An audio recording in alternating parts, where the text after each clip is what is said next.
Hello everyone, welcome back. This is the Update Live, episode 7.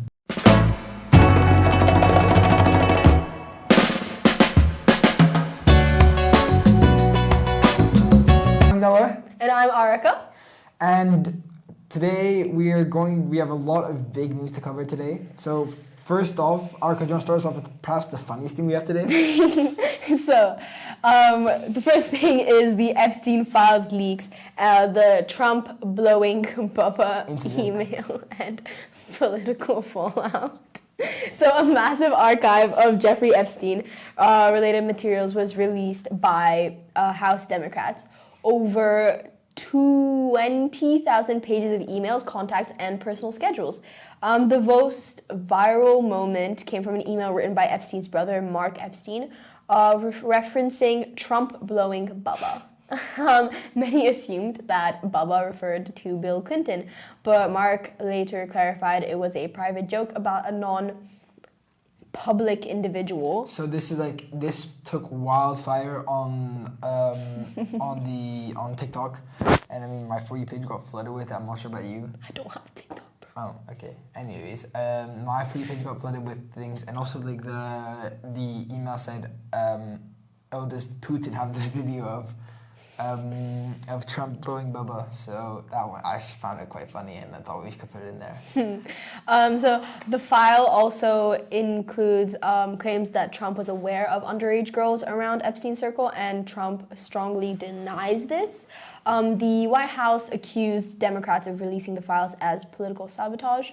Trump demanded a DOJ investigation into the Clintons, Summers, and other elite figures tied to Epstein.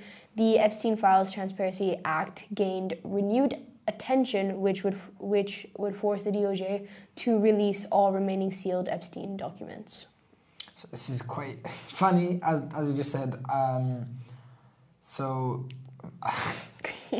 I mean, also a thing to note, Trump randomly, I think it was this morning or last night, came out and said, "Oh yeah, we want the Epstein files released," which is really weird because for like months he was putting off. He was like, "Oh no, I don't want them released. I don't want them released."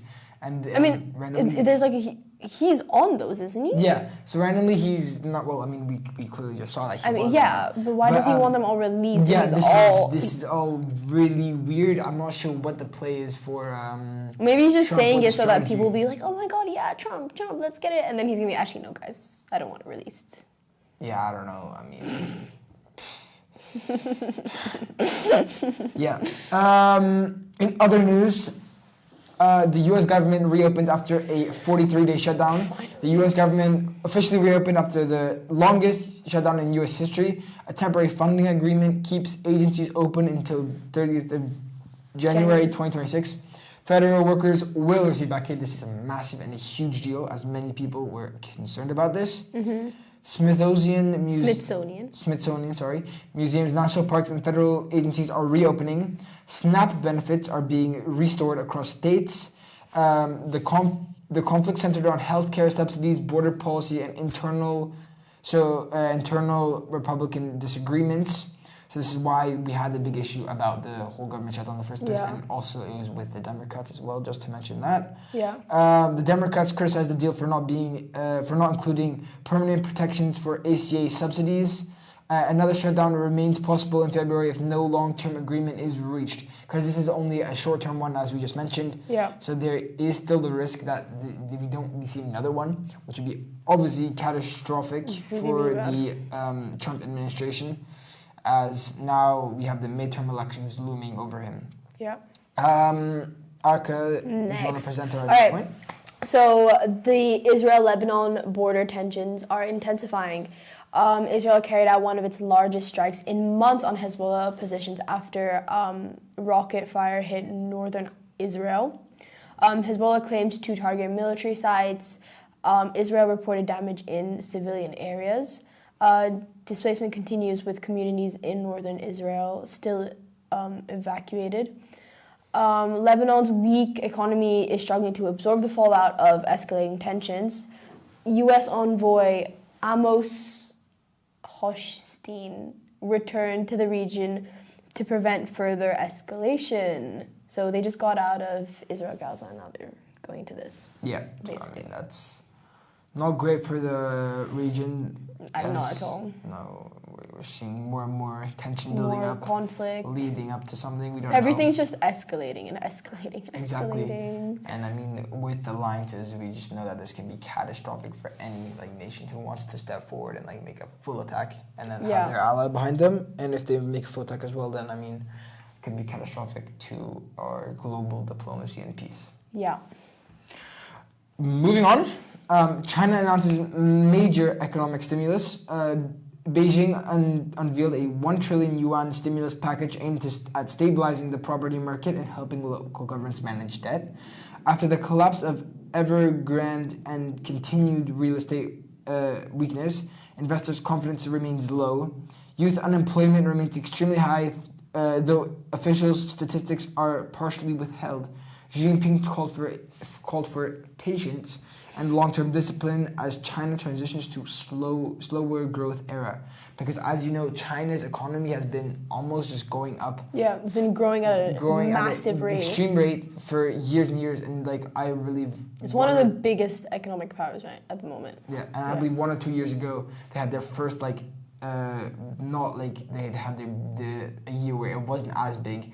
And now I think we're kind of seeing the fallout of like their super fast growth and their tech booming cities. And so now, I mean, Xi Jinping is, of course, he's going to try to calm down the people in the country. And he's just saying that now China has had such a great expansion of their capitalism that's growing in their country. So now they have to take a step back to get a step forward. You know, like break, like you have to go sideways to go up. You know. I'd be like that. Nice. All right. Next, Russia launches massive drone barrage on Kyiv.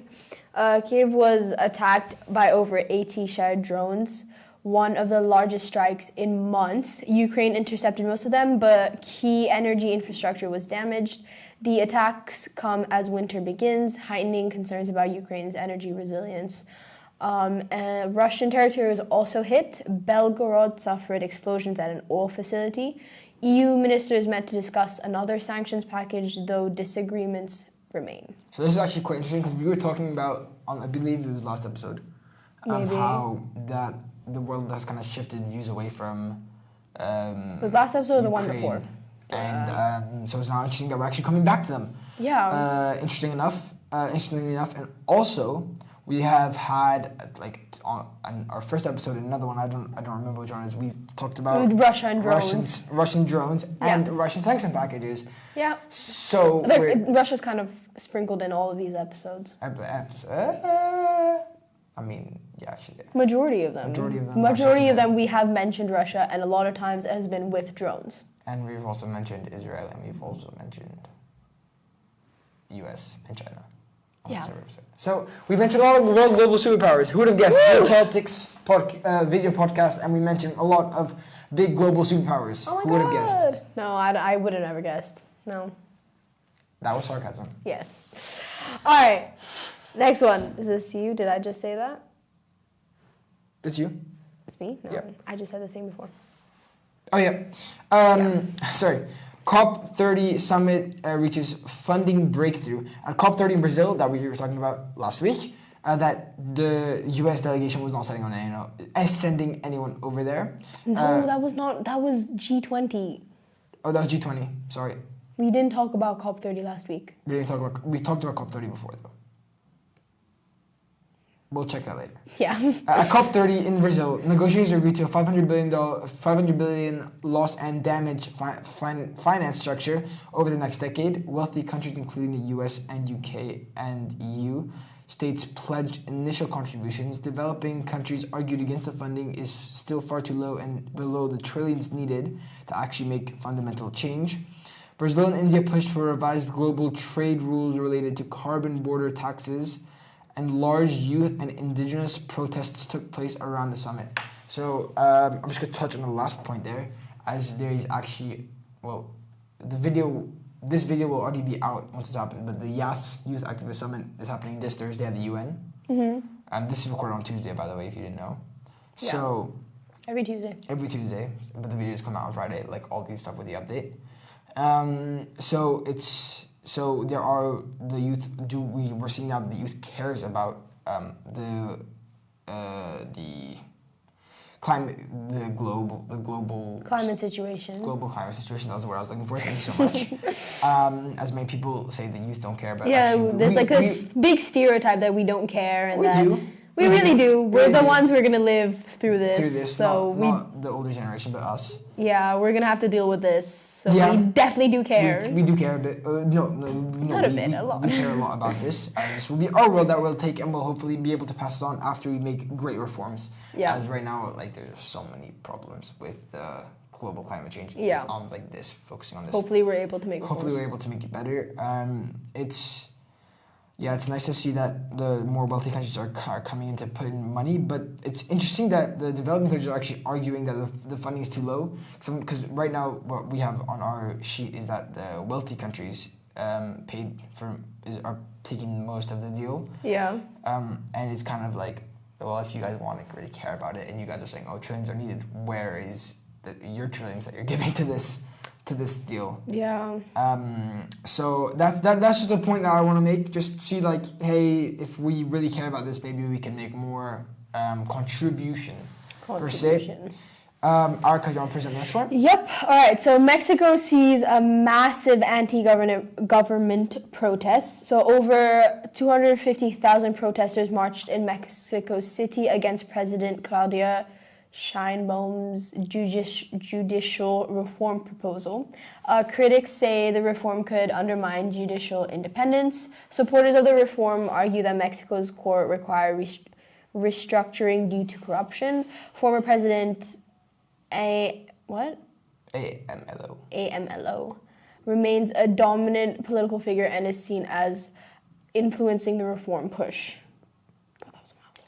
So, interesting that they don't want to the courts to restructure due to corruption. I mean, no, because they're corrupt. Well, keep talking. I lost my point. Keep talking. I lost my point. Yeah, it's interesting because I thought that... No, so the protesters are saying that they want the courts to be restructured. They do. Yeah. That's what you've written. Oh yeah, sorry. Oops, sorry. I misread the point. Yeah, so it's nice because I don't know what I was about to say, but it's nice to see that people are like pushing forward action. As I said before, against corruption. As we said before, again, another thing. Looking back in the past, we said that you need to take action to make change, and hopefully we do it without violence. And this is so far a peaceful protest. Yeah. So we're very happy about that. Very glad that people. Because we talked about the protests in Morocco, and those were not peaceful. Morocco and in Nepal. Nepal, yeah. And so very happy that now we're seeing I'm not sure at the moment, but peaceful protests. So far peaceful. Protests that are trying to make their world that they're going to inherit a better place. Yeah. Because right now Mexico is also seeing, as they have in the past, cartel problems. So this is nice that the youth are trying to take a stand for what they believe is right. In other news, South Korea faces political turmoil after intelligence leak. South Korea's intelligence service confirms that internal documents were leaked showing surveillance of opposition lawmakers. The revelation triggered major protests in Seoul, calling for President Yoon's resignation. The scandal further weakens the government ahead of upcoming political cycles. Concerns about national stability are rising given that the regional tensions with North Korea and China are still brewing. Yeah. So this is, not good to admit that they did have intelligence leak at looking at opposition lawmakers. That's not a good sign at all. Yeah. And I would be concerned if I was a person in Korea. See that there's still big tensions in the area with other countries. Exactly. North Korea and China are like your neighbors. And they could definitely move in and try to make a move. Yeah. And try to take they could take this, they could take advantage of the current situation. Yeah. You never know. You never know. All right. Next, the UN issues an urgent famine warning for Sudan. We actually mentioned Sudan last week. Yeah. We did? No, the week before that. Yeah. The UN warned that over 5 million Sudanese civilians could face famine as fighting between the SAF and RSF intensifies.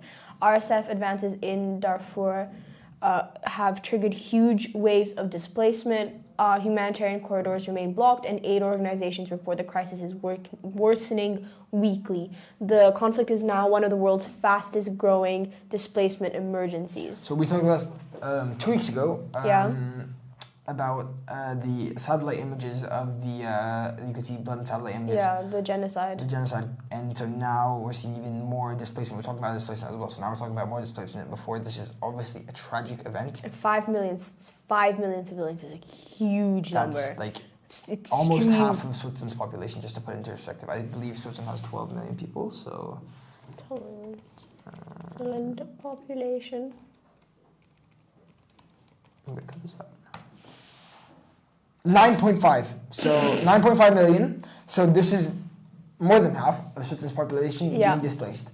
So this is massive. We use that number to put it in perspective for you. Facing a famine. And they're facing a famine and a genocide going on. So this is obviously tragic news, and hopefully the UN will finds a way to go in and help the people. Yeah. Because peacefully, or if it means need be, they bring like peacekeepers to try to to protect. Yeah. We already talked about this. This is your turn. So we talked about this before. I talked about this last week. I just whispered about this into my mic because we talked about this last week. So Typhoon Wong slams the Philippines. So as we were talking about it last week. So it's just for me. Just to do a quick recap if no one was listening last week. If you didn't catch last week's episode, I will just give you the update here. Typhoon Feng Wong continues to devastate large portions of the Philippines. Over 1 million people have been evacuated. At least 2 deaths confirmed, so no rising death count since last week. Yeah. Widespread flooding in Manila and surrounding areas. That's the new part. And the winds have sustained winds have reached 185 with gusts up to 225. Same as last week. Yeah. And the storm's rapid. And the storm is getting increasingly violent with the warm and intense with the warm ocean temperatures. Which we also talked about last week. So it's pretty much the same. We just want to give an update on no death count has been going up. Yeah, it's still going on though. And just the flooding is the biggest part at the moment. Yeah, the destruction of... And the displacement. The Philippines infrastructure and everything. So they're going to have to rebuild. Yeah. All right. Oh, my bad. I put that as... All right. In other news, Sheikh Hasina, the former Prime Minister of Bangladesh, has been sentenced to death. She was sentenced to death in absentia, so because she's not currently in Bangladesh, by a court in Dhaka for crimes against humanity over the deadly crackdown on a student-led uprising that happened last year. Hasina pleaded not guilty to the charges and alleged the tribunal was a political motivated charade. Hasina has been living in exile and under protection in neighboring India, and the Indian government has ignored requests for her extradition to face trial. Yeah. What's your opinion? Do you think they should kick her out and make her go back to Bangladesh? Probably. Yeah. Seeing that her regime held people in secret prisons without like anyone knowing about that. That's I would say so. She's a criminal. But they should not be protecting her. But the thing is, you have to kind of have I would prefer an international order, because a national court order from like Bangladesh, where the people already feel very strongly about this, it can be tainted. Mm-hmm. So they could be saying these were worse than they were, and she can use that against them as this bias. If the International Court of Justice puts one out, I would say 100%. Right now I'm at probably 90%. Just say yes. Aarika, do you want to give us the last one as well? Yeah. All right. So we talked about this last week. There was the bombing in Delhi in front of the Lal Killa. And so now there's an update on it. And it's said to be, according to the government, it's a terror incident, like a terrorist incident. And an arrest has been made. So the car used in the attack, which the government has called a terrorist incident, was registered in the arrested suspect's name. The National Investigation Agency, the NIA, accused him of conspiring with the alleged suicide bomber that was in the car. Authorities said that the suspect was a resident of Indian-administered Kashmir. They seized another vehicle, which apparently belonged to the suicide bomber, and they're examining it at the moment. And so far, they have interrogated 73 witnesses, including people that were injured in the blast. So 8 people died, including the suicide bomber, and 20 people were injured that were in the nearby area. So that's a big incident. But it's a terrorist attack that is originating from within India. They're not accusing any other country, specifically Pakistan, for this. Normally, that's the response. Normally, the response is, oh, terrorist attack, Pakistan. It's not that this time. And so I mentioned Indian-administered Kashmir. Did I talk about this last week? Yeah, I think so. Yeah, I think I mentioned this last week. But Kashmir is a very politically unstable part of India and Pakistan that has been fought over since 1947, so since partition, when the British left India, Pakistan, and Bangladesh, which was back then East Pakistan. East Pakistan. Pakistan was West Pakistan. Yeah. I think Bangladesh became Bangladesh in like the 70s, I want to say. But yeah, that is a very sensitive part of India. So that's just like the context of that. And so if anything happens new on any of these points, we'll make sure to bring it up like we did this week. Yeah. And if not, well, we'll just leave them there, and you can always come back and watch it if you want. Yeah. And with that, we bring it to a close. Yeah. And we'll catch you next week. Bye!